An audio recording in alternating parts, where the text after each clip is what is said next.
Doctor साहब आपकी अपनी जो 3 कोई ख्वाहिशात हैं जो अभी तक आपको लगता हो कि अधूरी हैं या अभी चल रहा है टाइम के साथ या कुछ पूरी हो चुकी हैं, तो उन पे कुछ बताना चाहेंगे मैम?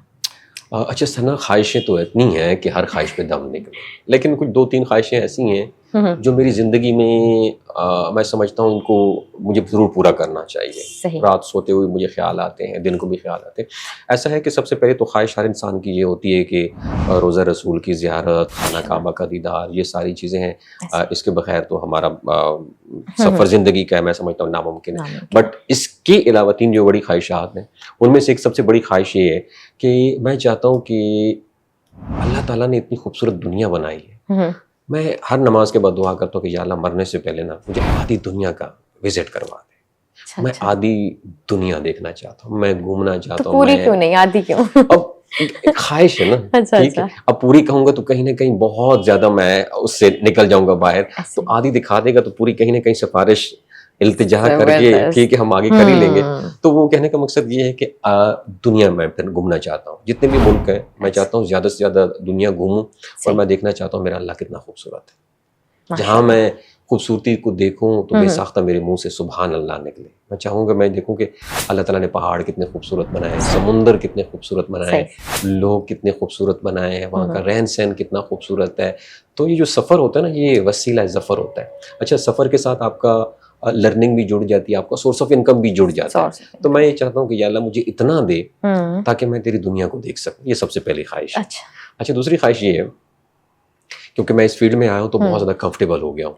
मैं अपनी फैमिली को टाइम दे पाता हूँ, मैं दोस्त अहबाब को टाइम दे पाता हूँ, मेरा एक यूँ समझे कि फाइनेंस भी जनरेट हो पाता है, तो मैं बहुत कंफर्टेबल फील करता हूँ। और मेरी ख्वाहिश भी है कि मैं अपने बच्चों को इसी फील्ड में लेकर आऊँ। वो पढ़ लिख के जो भी बनना चाहते हैं, बट उसके साथ साथ मैं चाहता हूँ कि मेरे बच्चे मेरे सामने रहें, मेरे सामने खेलते कूदते रहें, और एक ही कमरे में हम अपना जो फाइनेंस है उसका सोर्स ऑफ इनकम जनरेट करके उनको बताऊं कि आप बेटा मेरी फील्ड में आओ, इसी फील्ड को आगे लेकर जाओ और मेरे सामने फिर कहीं दूर मत जाना, ठीक है। तो उसके लिए ज़ाहिर है मैंने अभी से तैयारी शुरू कर दी है, और अभी तक मेरे बच्चों की चैनल्स भी हैं, स्टडी भी कर रहे हैं, साथ साथ चैनल भी हैं, और अपना पॉकेट मनी खुद से कमा रहे हैं, जो कि मुझे बहुत अच्छा लगता है। छोटे छोटे बच्चे हैं मेरे, बट उनको ज़ाहिर एक रोल मॉडल के तौर पे वालिद साहब मिल गए हैं, तो उनके लिए कमाना और सारी चीज़ें करना बड़ा आसान हो गया।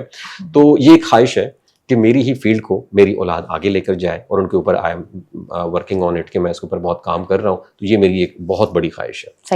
तीसरी ख्वाहिश ये है कि वो भी फैमिली के हवाले से, वो ऐसा है कि अप्स एंड डाउन आपकी ज़िंदगी में आते रहते हैं, और मैं समझता हूँ कि जिस तरह एक माकूला है कि हर कामयाब मर्द के पीछे एक औरत का हाथ होता है, और आपके सामने जो एक सेलिब्रिटी बैठी है तो उसके पीछे भी एक औरत का ही हाथ है।